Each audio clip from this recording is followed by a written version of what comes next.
Hello, and good evening, my fellow Humanities Department members. I'll be presenting to our cohort a physical education adaptation on getting and keeping our students healthy throughout their remaining time in high school and for the remainder of their lives. Our 12th grade students have displayed many factors of poor health habits that could be a strong factor in them not achieving the goals they may want to achieve and living a long and prosperous life. When it comes to educating our high school students or youth in general, this takes a very well thought out plan to address this big elephant in the room that our kids are not healthy physically and mentally. To address these needs, we have to think radically and base our instructions on facts of science-based theories, stats based on cultural, academic, and why this issue is hindering the emotional well-being of our students and home in general. Yes, I did mention home because in order for us to tackle this issue, we have to also help educate and assist parents in this process as well.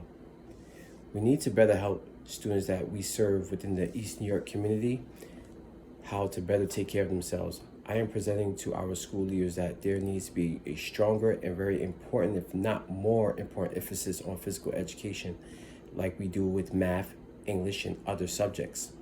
Physical education programs such as Salle High School had back in the 1960s that were strongly pushed under President Kennedy and Johnson's Presidential Council on Physical Fitness Programs are great examples of preparing young men and women the necessary tools to not only be healthy and athletic, but to help them be better students academically. According to the CDC, Center for Disease Control and Prevention, students who are physically active tend to have better grades, school attendance, cognitive performance, and classroom behavior. Culturally, we need to help students understand the anatomy of their bodies and how they can work, and how the disruptive lifestyle of processed food consumption, overly use of technology, lack of rest recovery can cause serious and potential hazardous effects. This portion we can pair up with the science department, particularly the biology educators, to help assist in lesson planning and delivery.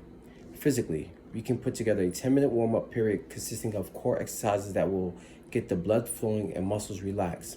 This process will prevent the likelihood of injury and possible mental effect of lack of confidence because of injury.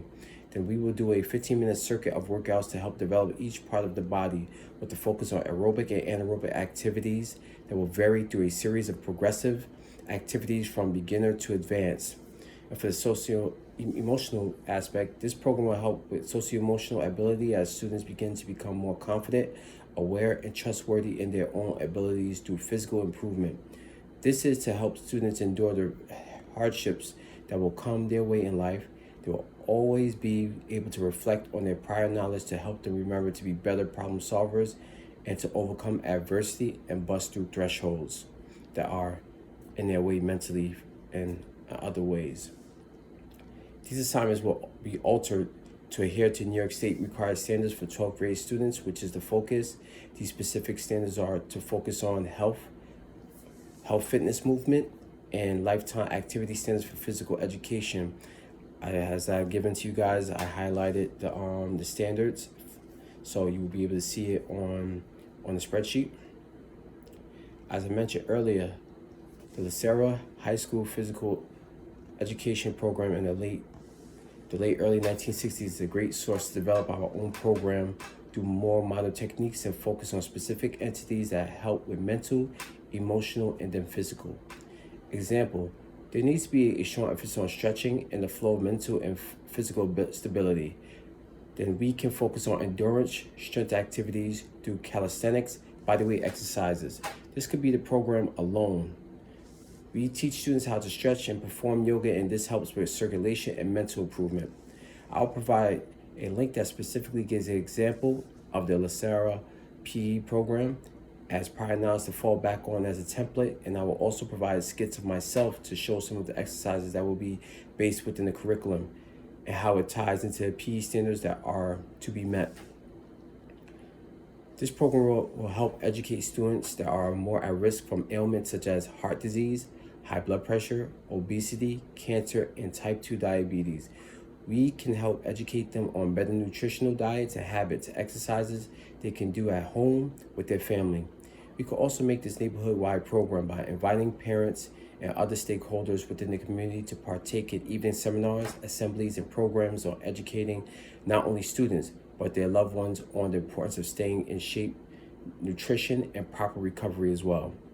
Although these are issues in a program that is needed in our community that are predominantly African American, this program is needed city, state, and national wide, in my opinion. In New York City alone, the overweight rate stands at 34%, and the obesity rate stands at 22%. According to the City of New York Health website, the national average today is at 32.7% and rising, according to the Pentagon, from 2018 to now at 71% of young people will not be able to serve in the United States military due to being overweight and obese. This costs taxpayers and military $103 million a year amongst active duty soldiers for inactivity. That doesn't even include National Guard component, and part-time component. This is a widespread pandemic with the United States, a silent hydra that's winning the war against a health and truly free nation. Programs like the La Sierra, spearheaded by the city and state and federal government, is a necessary plan of action. So to my fellow educators and administrators, shall we come to an understanding to implement a program such as this so we can do our best to turn the tide of the next generation before this becomes an even greater threat to our society. This is a time, as it is, for us to reverse global warming as much as possible, or at least slow it. But with us, this can be reversed. While we reverse, if we implement this and be examples of the program to show that it does work as well. Are you willing to join me on the revolution that's needed? Thank you.